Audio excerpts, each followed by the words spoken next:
ऋषि मुनियों की पावन धरती, देश धर्म का नाता है। कहते सारे लोग यही हैं, गो हमारी माता है। जाग उठो ओ भारतवासी, जाग उठो ओ भारतवासी, गो पर छुरियां चलती हैं। बंद करो गो माँ की हत्या, सारी जनता कहती है। बंद करो गो माँ की हत्या, सारी जनता कहती है।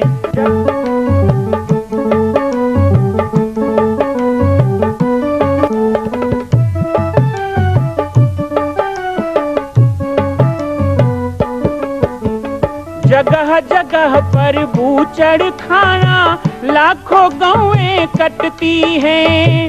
किसे सुनाए व्यथा हमारी, नैना नीर बहाती हैं। रक्षा करना गौ माता की, रक्षा करना गौ माता की, गीता ज्ञान सिखाती है। बंद करो गो माँ की हत्या, सारी जनता कहती है। बंद करो गो माँ की हत्या, सारी जनता कहती है।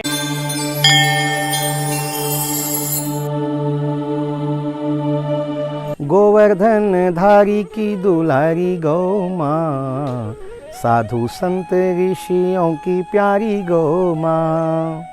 ममता की मृदु फूलवारी गौ माँ, ममता की मृदु फूलवारी गौ माँ, पर्यावरण की रखवारी गौ माँ। गोवर्धन धारी की दुलारी गौ माँ, साधु संत ऋषियों की प्यारी गौ माँ। श्री हनुमान नंदीशाला गौ अभ्यारण्य पाटेश्वर धाम में हम इस समय हैं। हमारी गौ माता अभी गोचारण के लिए जा रही हैं। पाटेश्वर धाम में श्री सीता रसोई चलता है। श्री सीता रसोई में सबसे पहले गौ माता को भोजन कराया जाता है। प्रतिदिन गौ भंडारा होने के बाद, गौ माता के भोजन होने के बाद आने वाले सभी श्रद्धालुओं को भोजन प्रसादी सुबह 10 बजे से लेकर शाम 5 बजे तक कराया जाता है। श्री सीता रसोई के इस अभिनव कार्य में, गौ भंडारा में हमारे देश के, प्रदेश के और विभिन्न स्थानों के लोग अपने जन्मदिन पर, अपने बच्चों के जन्मदिन पर, अपने विवाह की वर्षगांठ पर या फिर अपने परिजनों के पुण्य स्मृति में उनके पुण्य तिथि पर एक एक दिन की सेवा उठाते हैं। आशा है आप सब इसमें जुड़े होंगे, जो नहीं जुड़े हो वो भी जुड़ेंगे। श्री पाटेश्वर संस्कार वाहिनी का गठन, अभी हमारे सभी व्हाट्सएप में हमने एक लिंक भेजा है जिसमें पाटेश्वर संस्कार वाहिनी के ऑनलाइन पंजीयन किए जा रहे हैं, फार्म भरे जा रहे हैं। क्या है पाटेश्वर संस्कार वाहिनी? आइए गो भक्तमाल कथा के श्रवण के बाद हम आपको इस विषय में जरा जागरूक करेंगे, आपको इस विषय पर कुछ बताएंगे। बिना ज्योतिष पढ़े भी कही जा सकती।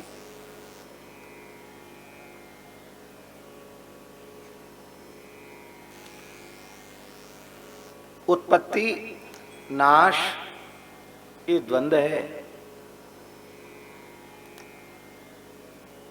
जिनका जीवन धर्म और सदाचार से शून्य है, जिनकी नित्य सिद्ध अनादि अपौरुषेय वेदों में श्रद्धा नहीं है, जो वैदिक वर्णाश्रम व्यवस्था का हृदय से आदर नहीं करते, वैदिक सनातन धर्म का मूल, अग्निहोत्र का मूल, हव्य और कव्य का मूल, भारतीय सनातन संस्कृति का मूल, गोवंश के प्रति जिनके चित्त में श्रद्धा नहीं है, आदर भावना नहीं है, और यदि हम खुल करके कहें उनकी गोमय गोमूत्र में श्रद्धा नहीं है, उसे देखकर उन्हें प्रसन्नता न होकर अपितु उद्वेग होता है,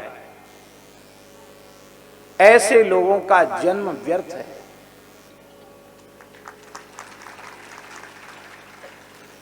ऐसे लोगों के संबंध में ही कहा गया, बुद्बुदा इव तो येषु मशका इव जंतुषु जायन्ते मरणायैव। जल में उत्पन्न बुदबुदा फूटने के लिए पैदा हुआ है, मक्खी मच्छर मरने के लिए पैदा हुए।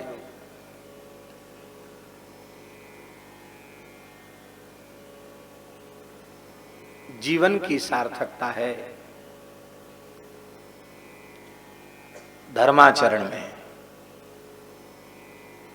महाराज जी, श्रीमद् वाल्मीकि रामायण की एक पंक्ति हमें बहुत प्रिय लगती है तो सुंदरकांड की पंक्ति, लेकिन बहुत प्रिय लगती है। धर्म की, सनातन धर्म की अत्यंत सरल परिभाषा वहां प्रस्तुत की गई है और अपने आप में इतनी सरल होते हुए भी इतनी सुंदर परिभाषा है सनातन धर्म की कि वह अपने आप में परिपूर्ण है, उसमें कहीं बाहर से कुछ जोड़ने घटाने की जरूरत नहीं।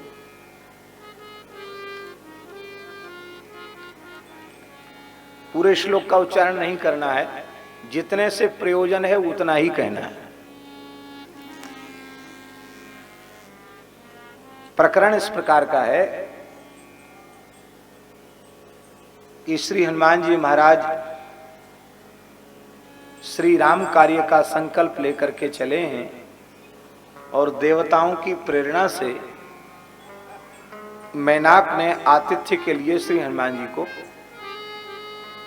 निवेदन किया, आग्रह किया और संबंध भी बताया कि मैं तुम्हारा चाचा लगता हूं क्योंकि तुम्हारे पिता वायु का मित्र हूं, तो मित्रता के संबंध से पितृव्यम माम चापी माम विद्धि, तुम मुझे अपना पितृव्य समझो, चाचा समझो, इसलिए हमारा अधिकार भी तुम्हारे ऊपर है। क्षणम विश्रम में गम्यता, एक क्षण विश्राम करो फिर आगे की यात्रा संपादित करो। मैं तुम्हारा आतिथ्य इसलिए करना चाहता हूं क्योंकि यदि तुम्हारा आतिथ्य नहीं किया गया तो मेरा धर्म नष्ट हो जाएगा। प्रत्येक व्यक्ति का कर्तव्य है कि वह अपने धर्म को बचावे, क्योंकि धर्म के सुरक्षित होने से ही उसकी सुरक्षा होगी। धर्म एवं तो हन्ति और धर्मो रक्षति रक्षिता। हर व्यक्ति का कर्तव्य अपने धर्म की रक्षा करे, तो तुम्हारा आतिथ्य अपने धर्म की रक्षा के लिए मैं करना चाहता हूं। हनुमान जी को जिज्ञासा होगी, बहुत बढ़िया बात कह रहे हैं, इनके मुख से धर्म की परिभाषा सुनने को मिलेगी। तो उस समय मैनाक ने कहा, कृते च प्रतिकर्तव्यम एष धर्म सनातन।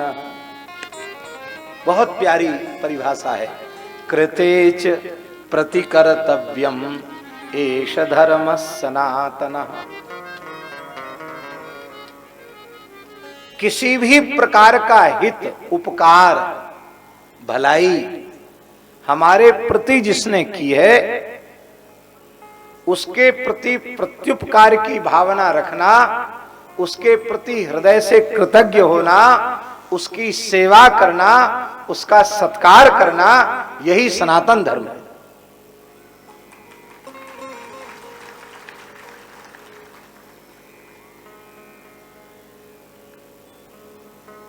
महाराज जी, संपूर्ण वर्ण धर्म, आश्रम धर्म,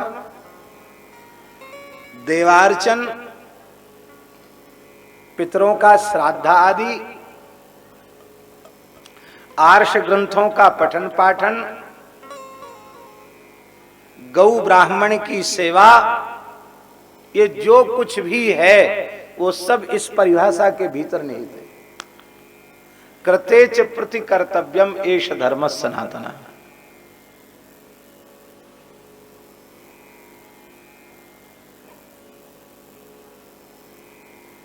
हम लोग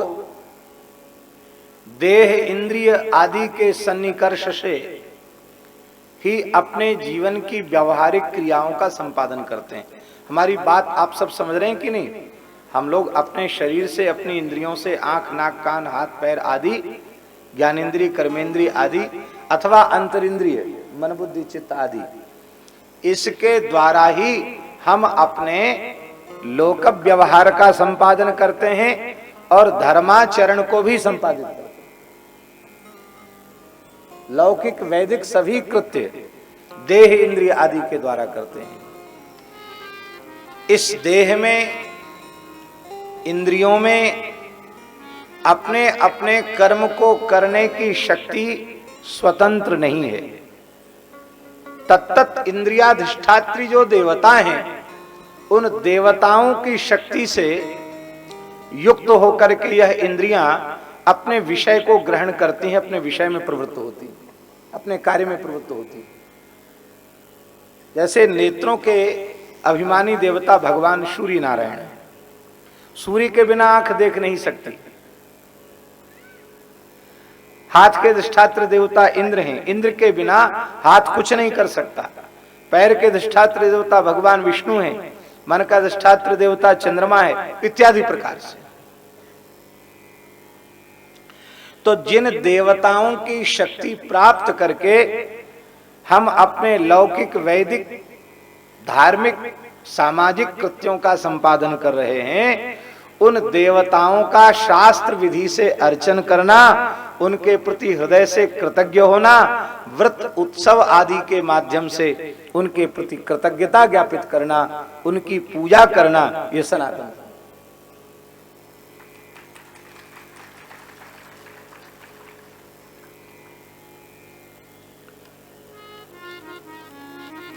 हमारे सनातन धर्म की पद्धति में ये तो ठीक है, हम लोग कहते हैं वो सन्यासी है, वो बैरागी है, ये उदासी है, ये नाथ है, साधुओं के सन्वेश होते हैं। लेकिन क्या भगवान व्यास वाल्मीकि ने ये विभाग किया है? क्या हमारे स्मृतिकार ऋषि महर्षियों ने ये विभाग किया है? चतुर्थाश्रमी को सन्यासी कहते हैं।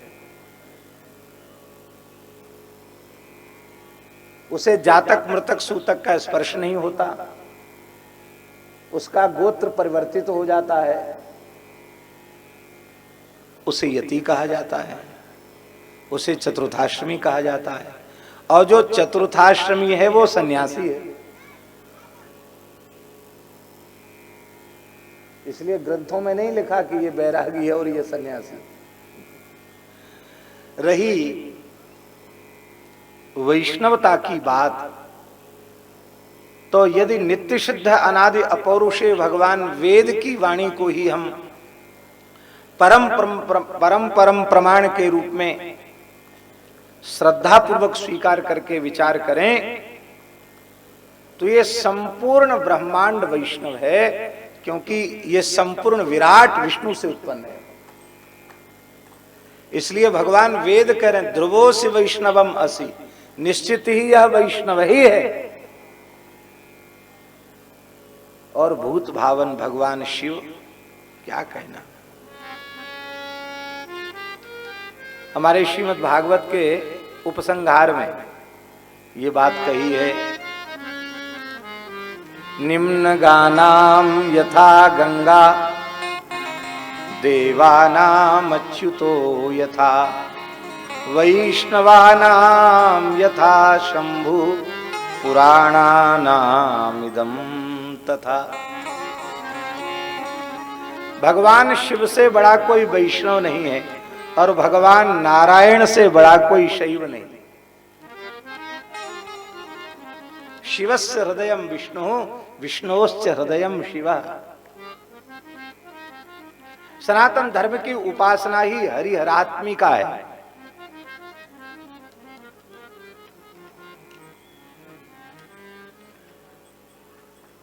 अभी भगवत कृपा से हम स्कंद पुराण का पारायण थोड़ा थोड़ा जितना समय मिल जाता कर रहे हैं। भगवान शंकर कार्तिकेय जी को बद्रिकाश्रम के महात्म्य का वर्णन कर रहे हैं, वह प्रकरण चल रहा है। उसमें आज ही पाठ में एक बात आई, बहुत प्रसन्नता हुई पढ़ करके। भगवान शंकर कह रहे हैं कि गंधमादन की द्रोणी में भगवान नारायण स्वयं व्यक्त रूप से विराजमान हैं और उनके निकट ही केदारनाथ के रूप में, ज्योतिर्लिंग के रूप में मैं विराजमान हूं। बद्रीनाथ और केदारनाथ। तो वहां भगवान शंकर कह रहे हैं कार्तिकेय जी से कि बद्री वन में विराजमान भगवान नारायण में और मुझ केदारनाथ में जो किंचित भी भेद करते हैं वे तत्व से विमुख होकर के कभी भी शांति को प्राप्त नहीं करते हैं। उनकी तीर्थयात्रा करने पर भी उनका अधःपतन हो जाता है। ठीक यही बात शिवकांची विष्णुकांची के संबंध में कह रहे हैं कि शिवकांची विष्णुकांची का दर्शन करके एक के प्रति आग्रह और दूसरे के प्रति भाव की न्यूनता होगी तो तीर्थ यात्रा उसके लिए पुण्यदायी न होकर के पाप जनक होगी, उसका अधःपतन हो जाएगा।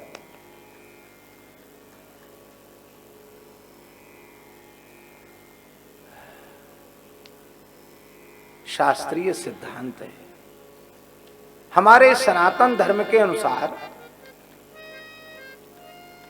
व्यवहार करने वाले जो भाग्यशाली जीव हैं, संभवतः इन पंच देवों में से कोई एक ऐसा देव न होगा जिसकी उपासना प्रतिदिन प्रत्येक सनातन धर्मी के द्वारा न की जाए। अब प्रतिदिन नहीं, वर्ष भर के उत्सवों को, व्रत त्योहार आदि जो हमारे हैं उनके संबंध में विचार करो तो महाराज जी कोई बचेगा? जिस सनातन धर्म में घूरे की पूजा का विधान हो,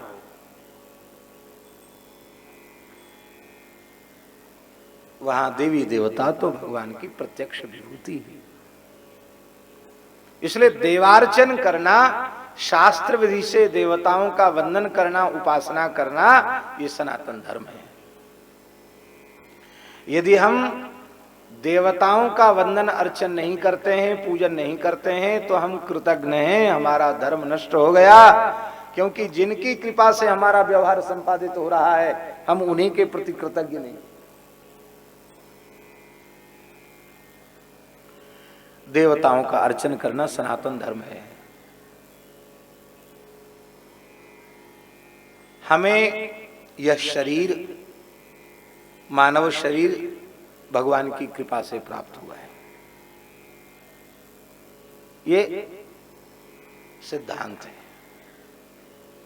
बार बार हम लोग कहते कबहू की करी करुणा नर देही, देत ईश विन हेतु स्नेह।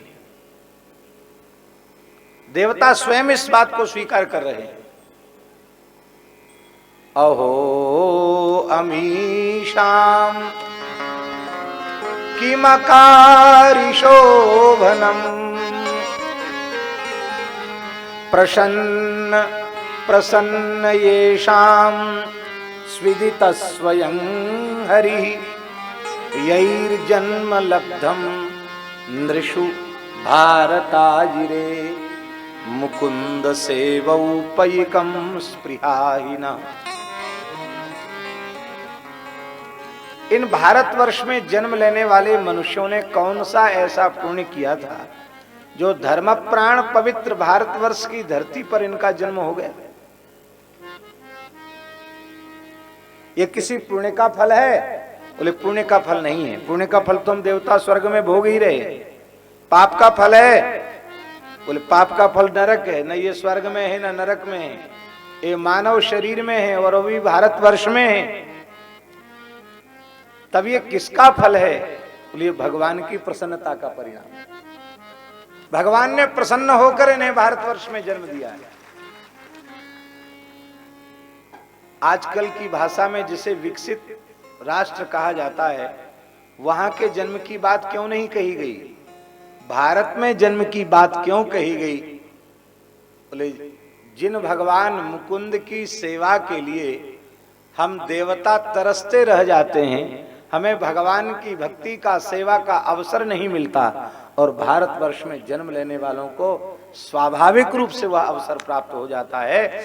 इसलिए भारतवर्ष में मानव शरीर की प्राप्ति धन्य है। महाराज जी, इतना पवित्र देश है, भगवान की उपासना यहाँ गर्भ से ही आरंभ हो जाती है। प्रहलाद जी की उपासना गर्भ से ही आरंभ हो गई कि नहीं हो गई?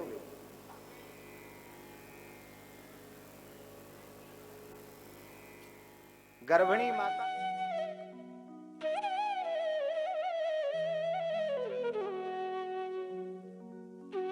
श्री पाटेश्वर संस्कार वाहिनी के गठन का क्या उद्देश्य है, मैं आपको बाबा जी की पाती कार्यक्रम में अलग अलग दिनों का के 4-5 दिनों में ही आपको बताऊंगा। देखिए, सबसे पहले मेरे मन में यह विचार तब आया जब पाटेश्वर धाम के लिए एक षड्यंत्र किया गया। पाटेश्वर धाम को हटाने के लिए यहाँ के डीएफओ के द्वारा नोटिस भेजा जाना तो एक केवल छोटा सा कार्य है, लेकिन ये एक षड्यंत्रकारी लोगों का बना बुनाया खेल था कि क्यों ना पाटेश्वर धाम जैसे एक प्रसिद्ध और आस्था के केंद्र को हटा करके हम अपनी शक्ति का प्रदर्शन करें। जैसे हम लोग आध्यात्मिक लोग जो हैं किसी बुराई को हटा करके अपने शक्ति का प्रदर्शन करते हैं। हालांकि हम अपने शक्ति प्रदर्शन का घमंड नहीं करते, लेकिन इन दुष्ट सोच वालों का ये था कि पाटेश्वर धाम को यदि हमने हटा दिया तो फिर प्रदेश के अंदर किसी भी धार्मिक स्थान में हम हाथ डालेंगे तो कोई हमारे खिलाफ बोलने की हिम्मत नहीं करेगा। लेकिन पाटेश्वर धाम को यदि हम हटा नहीं पाए तो निश्चय हो जाएगा कि हम किसी भी स्थान में हाथ नहीं डाल सकते। और वही हुआ। श्री जामरी पाटेश्वर धाम के ऊपर एक छोटा सा नोटिस क्या आया, खबर मिली और पूरा जन समाज आंदोलित हो गया। सभी लोगों ने मिलकर विरोध किया और उसी से एक नए संगठन का उदय हो रहा है जो सर्वधर्म, सर्व जाति और सर्व पंथ को लेकर चलेगा, पाटेश्वर संस्कार वाहिनी। कल बाबा जी की पाती में हम आपको इसके बारे में और विस्तृत बात बताएंगे। जुड़े रहिएगा हमारे साथ इसी तरह प्रतिदिन शाम 5 बजे। जय सिया राम, जय गो माता, जय गोपाल। मां कौशल्या की पावन जन्मभूमि छत्तीसगढ़ प्रांत में बालोद जिला में स्थित है श्री सर्वसिद्ध शक्तिपीठ जामरी पाटेश्वर धाम। परम पूज्य सद्गुरुदेव राजयोगी बाबा जी की तपस्थली श्री पाटेश्वर धाम और विश्व के अद्वितीय मां कौशल्या जन्मभूमि मंदिर निर्माण का दर्शन करने और इसी प्रकार समसामयिक विषयों पर अपना ज्ञान वर्धन करने के लिए और 10,000 गायों के लिए बनने वाले श्री हनुमान नंदीशाला गो अभ्यारण्य का समाचार प्राप्त करने के लिए आप सभी देखते रहें YouTube चैनल पर राम बालक दास, और हमारे चैनल को आप सभी सब्सक्राइब करें, घंटी का बटन दबाएं ताकि आप सूचनाओं से जुड़े रह सकें। जय श्री राम, जय गो माता, जय गोपाल।